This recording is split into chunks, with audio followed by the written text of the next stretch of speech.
Welcome to the show. I'm Ivory. This is Roz. And today's topic is having enough. Before we jump into that, I want to say hello to our listeners in Perth, Western Australia.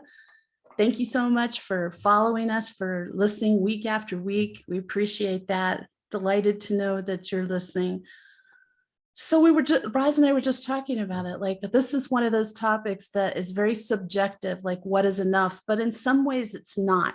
And I think it's kind of at the core of why capitalism may not be the best route. I don't know what is, but if we're always pursuing more and more and more, is there such thing as enough to some people? So I don't know, Roz, what is enough? What does having enough mean to you? I don't know. I'm pretty, I feel like I've had a very fortunate life. I've had a lot of things that I wanted to have that I, was blessed with and still am. And I'm I'm not a person who's a really big consumer. And so I'm not always looking for something new, something more of what I have. In fact, I'd like to actually call some of the stuff I have and get rid of it. Then you know you have too much. Yeah. So, but I think the thing is for me, and I talk to people a lot about this, which is ironic because, you you really only need what you need. That's what it really comes down to for me. You know, I feel very fortunate. I have two cars that run. I have, plenty of clothing. And I mean, I have everything I need. So I feel blessed. I don't feel like I need anything else. But I think when I was younger, there were more things that I wanted to have. And my perspective changed a lot, of course, when I started having a family. Because then, you're just always intensely moving through whatever it is that's going on. One crisis to the next. Yeah. So anyway, I think we live in a society that really promotes consumerism Oh. at just a staggering level. And the Sometimes I feel reality like is, it's like we're bludgeoned with commercials and buy this, and everywhere you look, there's advertising. It's like, oh my gosh. I've really checked out on that. Um, since I don't watch television and I don't follow a lot of things anymore, but I still see, I have to do a certain amount of social media because of the kind of work that we do and what's required with that. So I do see a lot of things, but I don't find myself wanting for a lot of things. And for me, I think that's a really good thing. And you 'Cause I, don't even have to watch television to be bombarded with commercials. I was at the gas station yesterday and a TV thing comes on yeah, as soon as I start to pump with this really obnoxious blaring ad. And I'm like, really? I just am like enjoying the fresh air, kind of looking at the sky, watching some birds fly, and I have to be assaulted with more advertising. It's everywhere. It's in grocery stores. Sometimes it's built into floors. Have you seen any of those stores yet? yeah. But it is like buy. And if they show you things, then they think, the psychologist, you want those things. And that's true for young children. And I think it is true for some adults. But for me, what I need, having enough is having the money to easily pay my bills on time and in full, to save the money I need, and to have some fun in life. And like you, like I have a good home, roof over my head. I have nice clothes to wear. I have a car that's reliable, a decent food to eat. Honestly, I feel like my needs are met. Now, when you get beyond that, that's not your needs, that's your wants and desires. And I think if people get stuck in pursuing their wants and desires, that is a cup that's never filled. If you're in that place, like how many people, I know plenty who are very wealthy and have all these things, and they're talking about even bigger things that they think they need and want because they're trying to fill some place in them up with these material things that's never going to be filled. Yeah, I agree. Very So true. I don't know. What do you do about this? Turn off advertising. I've been doing that for decades on TV. I would just mute it, walk away. I don't want to see it. I don't want to hear it. I don't want to be encouraged to buy things I don't even need.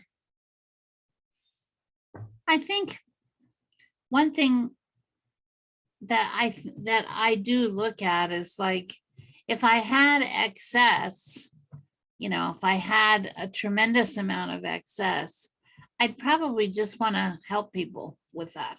Mhm. I mean, I see these huge numbers of homeless people. I see these huge numbers of people who don't have a good, secure place to be living. You know, I'd rather see things go in that direction, to see people who are better taken care of than other people trying to just buy new stuff. I know both of us, neither one of us is wealthy, but I know both of us have been generous with the money that we do have extra to help our community, to help others, to help causes. I know that. And that always feels good to me to have. To me, that's part of my having enough, is to help other people in whatever way I can. And I'm probably not going to be the one who can give somebody $100,000.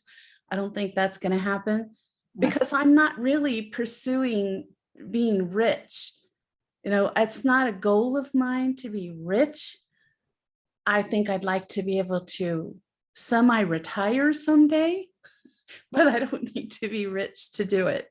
So really, it's about a mindset, don't you think? Yeah, I do.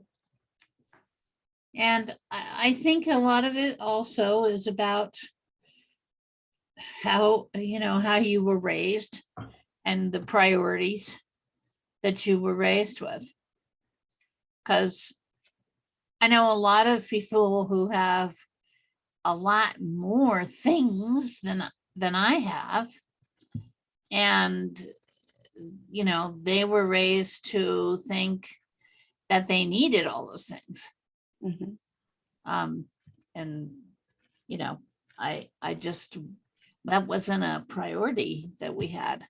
But just like people can unlearn mindsets that are negative for them, or that they come to a point where they realize, oh, I'm not a racist. Maybe you're raised a racist, but you're not a racist now. Or I was raised to think only this religion is good and nobody else is. And I see that, that's not what I believe now. I think you can just as easily realize that your priority, if it's all about money and things, is skewed. And a lot of people do. A lot of people do. You know what I think brings people to that realization pretty quickly is getting stuck in the rat race. And that's why we see so many people come to us who've been working in the corporate world, who've been making it their number one priority, who feel like they've been sacrificing family time to satisfy the CEO of their corporation. And they don't feel, they're getting a lot of money, they have the nice house, but they don't have the quality of life they want. So do they have everything they need? No, they don't really have enough because they don't have enough time with their family, and that time is precious. We've talked about this, like, oh my gosh, with the grandkids, it's like, if they don't live nearby, you might only have 18 visits with them before they're an adult. When your children are little, those few like little years go by so quickly, and before you know it, they're hitting like 13, 14, 15, where they don't want to do things with you anymore. They want to do things with their friends. Those years are precious. So having enough time with your children, with your spouse, with your loved ones, with your family, your friends, if you don't have that, to me, that's a big deficit in life. And it's a wake-up call. It can feel very empty, is what I hear over and over. And I can understand just making money and buying things. And that can lead people to think, is this all there is? Yeah, I think that's that's eventually our mind is going, is this it? I mean, I feel also, we maybe more so now, we put a very big value on being being able to stay healthy, and that's an expensive process in itself. So I think having enough to be able to, in my case, take the supplements I want, take the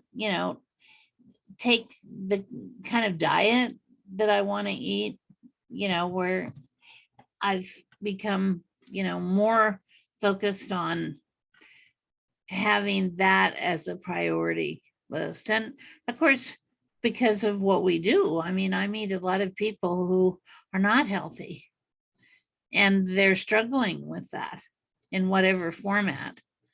And, if I had plenty of excess, I mean, I'd like to help people with that. I do what I can do, but It's all you can do. Yeah. It's what you can do. But along that line, I like that you brought that up. So that's important to me too. And along that line is like having enough time to take care of yourself. If you don't have time to go to the doctor, the dentist regularly, and for me, it came down to I don't have enough time to get to the fitness center, because that's where I go when the weather's hot. Like right now, 104 degrees today. I am not going to be walking around the water at the local state park. That's what I do when it's nice and cool out. But you have to have the time to go do these things. And for me, it's not just, it is about being healthy, but it's about, reducing back pain. So there's millions of you out there who can relate to that. And a good way to do it is build up your core. So you have to have the time to build up your core. I have to make that time. And sometimes having enough time requires making adjustments in your life that may not be easy, that may, really, you have to put some thought into it. Like, what's more important? Really think about it. Like, what's more important? If you're in pain all the time or you're not healthy, you're not going to have much quality of life. And that's not having enough. It's hard to enjoy anything if you don't have good quality of life. So not having enough is far more than money. it's true. Were you going to say something? Just that I think there's tremendous truth in kind of like the reality check, the wake up call to realize that you do have to have enough to be able to invest in you from that health standpoint and keep your priorities sort of in order. And, in particular, I mean, our families and their health is also a very huge factor, and how much time we have to invest in them and spending that time and staying in touch. And when I worked in mental health, I'm thinking of one job in particular that it makes me very sad. I was thinking about this yesterday. This particular job required me working about 120 hours a week. I would work during the day more than full-time, supervising group homes for adults with serious mental illness and developmental disabilities. But we were always short-staffed because they didn't pay these people enough for the hard work it was. So I was always having to cover a group home. I'd leave my day job, grab some dinner, go work at one of these homes, spend the night there, get up, go home, change clothes, come back to the office and do it again. And then sadly, that 3.5 years was including the last years my daughter was living at home. And it just broke my heart. At the time, it broke my heart. And I love those clients so much, but I should have said, this is not worth it. I look back on that and like, that was so incredibly out of balance. And I got real sick a lot because I couldn't get any decent sleep or rest. And so really like doing some evaluation of what's working for you in life and what isn't. Why isn't it working? What could you do different? Because, people will say I had no choice, but the truth is we always have choices. Sometimes we don't like them. Sometimes they're really difficult choices, but we do have choices. So got to choose something different to have your life be different. Yeah, because then you have to invest in you. And what you're investing in is maybe less money because you're working less, and, more time that you're spending working on keeping yourself back to where we were, keeping yourself in order, keeping your health in order, prioritizing your family. So having enough is pretty complicated, really. It is. And I have to say, like, I feel I'm getting this deja vu as I'm talking, because when I do life coaching for people, this is probably the core of what we talk about is having enough. What does it mean? Reorganizing your life so that all the different segments of your life are getting attention and getting the priority they deserve, that not one of them is taking over all the other areas of your life, figuring out how to make your life higher quality. I mean, I think it's important to get yourself a life coach.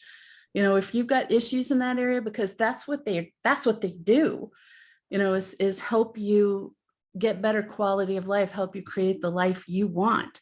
So there's millions of people looking at this right now. And don't you think, Roz, that kind of realization, like, oh my God, I'm working all the time, I don't have time for my family. I see that sometimes as being what starts a person's spiritual awakening. I totally agree with that. Where you're all of a sudden you're pulled out of your focus of concentration on all those other things, and the reality check hits you like, whoa, I've got to reprioritize here. So realizing things aren't working, instead of being upset about it, be happy about it, because it means you're waking up. You're coming out of that dream of what you've been told or society has told you to do. This is what you're supposed to do. You're supposed to work yourself to death, die in your 60s before you even get to enjoy a retirement, and not have fun. You save that for till you retire, when most people don't even, they work themselves so hard, they don't even enjoy their retirement. The truth is, we're supposed to enjoy life all the way through. It's not supposed to be one giant holiday, because that's not, who are you helping with that? But it's supposed to have fun. Every day you can have a little fun, and every week you can inject a little fun. But nothing can take over all the other areas of life. And that includes, here's something I've been guilty of. And I had a blast, but looking back on it, I can see the imbalance. And that was a social group that I was in for a long time. I still am in it, but much less involved. And it used to be probably one of my top 4 priorities in life. I just love that group so much. And I put a ton of time and energy into it, and money. And now I'm like, I'm going to go and enjoy it once in a while. And I'm not going to be in charge of anything. And I'm not going to be supporting everything that group does. It's not like it's a charity group. It's a fun, historical based group. But I can see, like, that really got out of balance. And what really brought it to my attention was my daughter, who used to go to me to all of these events, and she found her way to have a lot of fun with it.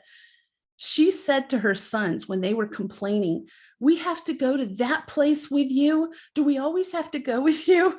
And she said, you have no idea how easy it is. You should have, if you'd been in my childhood, I had to go to these events every weekend. And she pretty much did. And she had fun once she was there and found her place. But that's like a good wake up call. I'm like, oh, they're very much out of balance. That it's good for me to hear this. And I'm glad that she's like not doing that to her kids, like not having them be overwhelmed with her personal social life. So I think that we all get little wake up calls. Sometimes we just realize it ourselves. Sometimes it's a conversation. I personally find myself flashing back to moments and experiences and looking at them very differently through my more mature, wise eyes now, and looking at it very differently. Many things, many things. I mean, even way far back in life, I can't be alone in this. I can't be the only one. Isn't that the introspection we talk about? I just think want to too. be better. I want to be better going forward. I want to be more even keel. What do you do, Roz, to keep yourself in a balanced life? Because really having enough is having a well-balanced life in all areas. I find myself to be kind of a homebody. So I'm not out in the social aspects as much, but I've always, found time to listen to music and do things related to that. So I feel like if I have enough time, to really indulge myself in allowing an hour or two maybe to listen to music and, entertain myself with that. And that's very soothing to me too, I so do know. so I feel like I can't really think of anything right now that I feel like I'm missing in my life. I mean, I'm sure if I really wanted to concentrate on that, I could come up with something, but I really feel like I very much have enough, Mhm. because, and some of it is based on that time to listen to whatever type of music I want to be listening to, because that's my relax point. And for me, I do like playing, listening to music, but I like playing music more or singing more. So I like to take some time every day. It's interesting because a local numerologist, he gave me a reading last year, and something came up in it. And he's like, oh my goodness, music is huge for you. Like music is all over your numerology. And it's really important for you to make music like every day. Like that's important for your soul. And I'm like, wow, that's so true. And I miss singing. I was in a band for a long time, just performed on stage a long time. I miss that. And I'm working on that. I have a plan. But in the meantime, I'm going in and playing harp or playing piano or playing flute or playing my violin or guitar pretty much every day, even if it's just for 15 or 20 minutes. Like I feel so much better after that. I feel balanced. I feel more serene. I need that. And so, for you, maybe you listening out there, maybe it's listening to music, maybe it's playing music, singing, dancing, whatever it is, identify a few things that really are important to you and make sure you get regular time to do those things, because that's, I think, is your higher self telling you, you need this. Why aren't you doing this? Heck, I've been in readings. Where was I? I was in a mediumship reading in Cave Creek for somebody else, by the way, who just wanted me there for moral support. And in the middle of it, a spirit came through for me of an old theater friend who said, why aren't you singing? That's the first thing I said. Why aren't you singing? And so, when you're supposed to get this message, you're going to get it from a variety of sources, just like, it happens all the time with our intuition and with angelic messages. Boy, if your higher self or your angels want you to know something, they're going to make it known to you. Just don't ignore it. Acknowledge you're getting these messages, or they'll just get more adamant with the messages. The clue by fours come in. I call that being pushy. Oh my gosh, they can be. And that's why I say, and the angels are going to laugh when I say it, don't think this is offensive. They think it's true. Angelic messages can be annoying. They can be when you're not prepared or don't want to do it. I go back to when I was barely surviving, and they're like, you need to host a talk show. You need to write a book. Like, I need to get through today. That's what I need. So, once things were on an even keel, I went on, and man, I started that show, and then the book came out like almost a year ago. And, I did the things, but sometimes you can't do them when you're first being told. And sometimes the moment's not quite right. So angels have never been human, and they don't really understand all the challenges we as humans have. And there are many things that get in the way, like being sick, being in pain, being tired, having a bunch of children, being overwhelmed, having to work a bunch, whatever it may be can really get in your way. But Roz and I talk about it a lot, that need to go inside and really do a self-examination of what is my life right now? What's working? What isn't? Why isn't it working? What would be better? How could I make my life? Because life is always changing. We're always changes all around us. Sometimes it's big and shocking and upsetting, and sometimes it's slow so that it's easier to accept, but there's always change. And it's better if you make the change than you let the change happen to you. Now that's very true. Oh yeah. We've all had nasty changes foisted upon us. But for me, it's been, I knew I needed to get out of that relationship and I didn't, or I knew I needed to get out of that toxic work environment and I didn't. So then something happens that just boots you right out of the situation. And you may not like the way it happens, but when you look back, you see, oh my gosh, I was done a favor. Who knows how long it would have taken me to get out of that situation. And I truly, like from what my angels have told me and I've seen and heard over and over, I think it's the angels that just say, we're pulling you out. You're not going to do this. So we're pulling you out. You've got work to do. And if you continue in that, whatever toxic situation you're in, it's going to affect your frequency. You're not going to be able to do your work. You may just give up on it. Nope, we're pulling you out. Reach in and just yank you right out of a situation. I'd rather just make the decision myself. I think that can be a blessing. It is a blessing. It is, but it doesn't feel like it. I've certainly been in some, situations where I was not addressing those issues. And then plunk. Yes. So we have to appreciate that. We really do.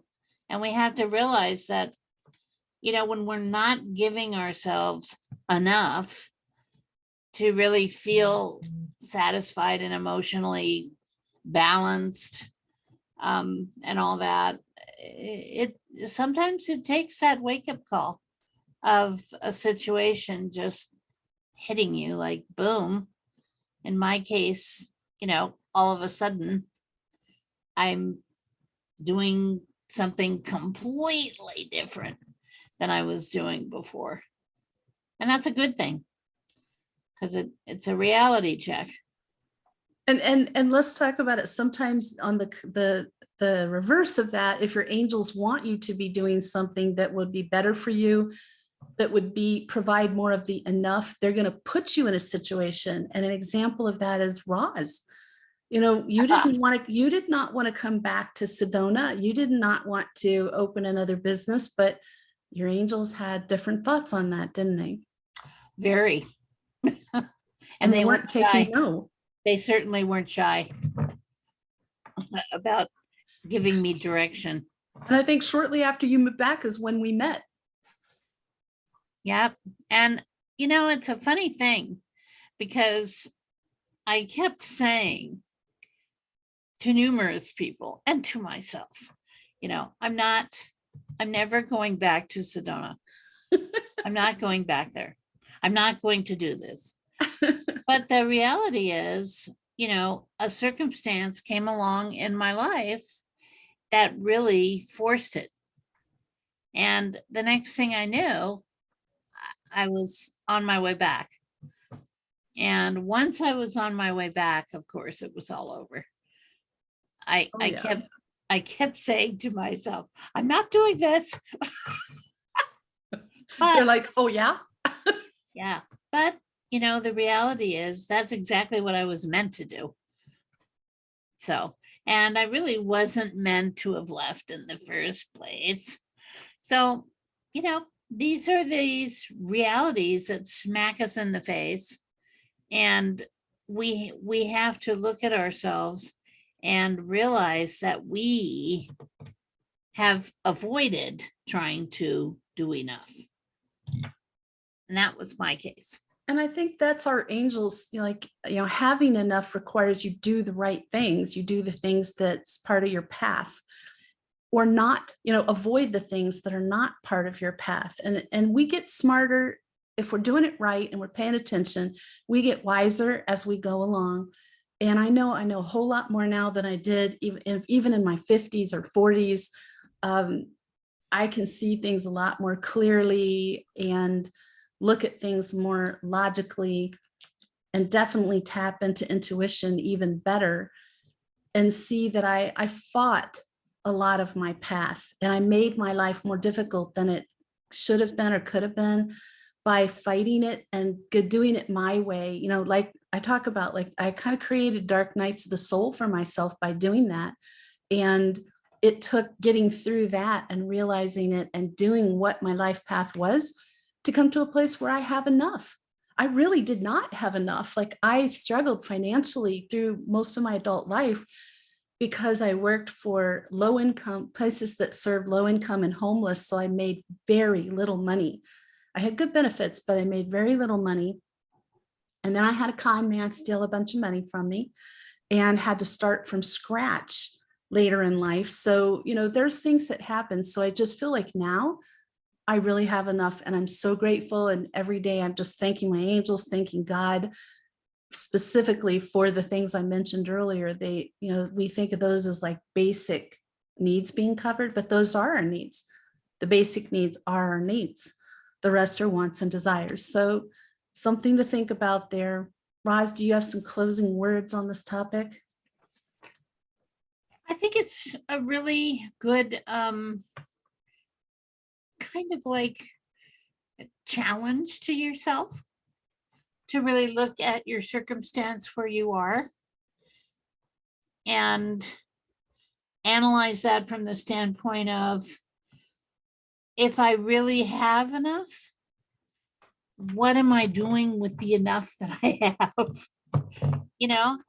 Am I doing the right things with this? Mm-hmm. And I'm in process of sort of a little bit of a redirect right now, because I've always done helping and healing and working with people who need the energy for their body to get well. And I've always known I could do that. But that doesn't mean I always took that on.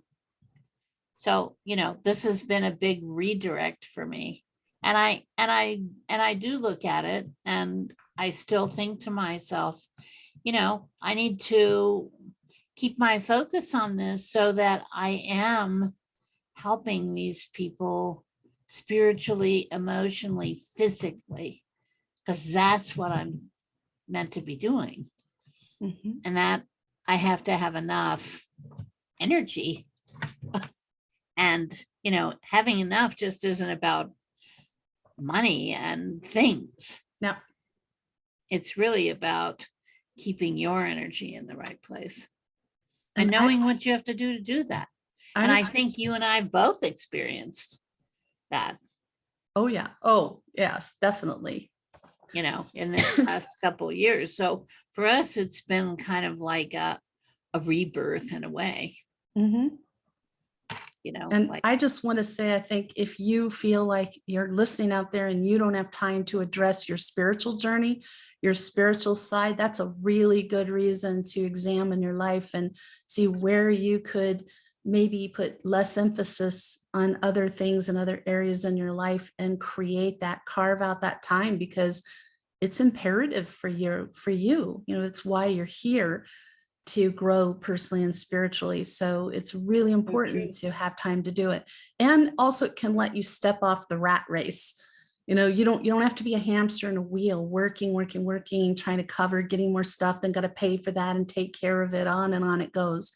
So get rid of things. It's a lovely place to start. I love getting rid of things by the carload. You're good at that. I had a little event recently where I invited friends over and said, take any of these clothes you want. There was a lot of clothes. I just don't have time to list those clothes and sell them. And I try to do that because it's better for the environment. If you send them to like Goodwill, most of that ends up in landfills. And that's what I'm trying to avoid. And So that anyway, is a whole other subject. yeah, we should talk about that because I got to tell you, like the angels set me off on a journey of being an environmentalist back in '84. And I got to tell you about something my daughter's doing in the Chicago area that just made my heart sing. She is my daughter. We'll have an episode about that coming up. I want to thank you for watching, listening today. If you'd like more information about us or our services, please visit our website, sedonasoulsisters.com. Subscribe to our podcast and like it. We appreciate that. It makes us happy when you like it. And tune in next Friday when the topic is Awakening to the Fifth Dimension. That's going to be a fun one. In the meantime, we hope you have an enlightening week.